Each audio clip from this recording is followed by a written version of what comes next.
सूरज से पहले तारा से पहले तोहार हो गौरी के ललनवा।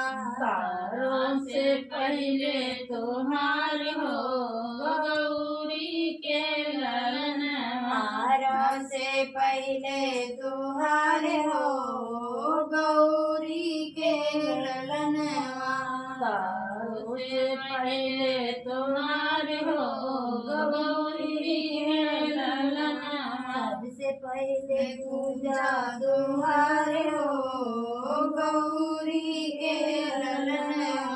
सबसे पहले पूजा तोहार हो गौरी के ललनवा। गंगा से पहले जमुना से पहले गंगा से पहले जमुना से पहले सरजू से पहले तोहार हो मरियम की ललनवा।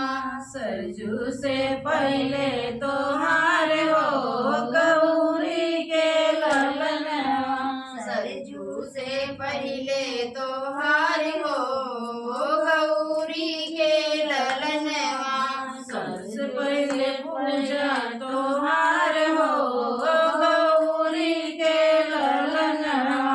सबसे पहले पूजा तोहार हो गौरी के ललनवा। सबसे पहले पूजा तोहार हो गौरी के ललनवा। रामा से पहले लक्ष्मण से पहले रामा से पहले लक्ष्मण से पहले सिया जी से पहले तोहार हो गौरी के ललनवा। सिया जी से पहले तोहार हो गौरी के ललनवा। सिया जी से पहले तोहार हो गौरी के ललनवा। सिया जी से पहले तोहार हो गौरी के ललनवा। सबसे पहले पूजा तोहार हो गौरी के ललनवा। सबसे पहले पूजा तोहार हो गौरी के ललनवा।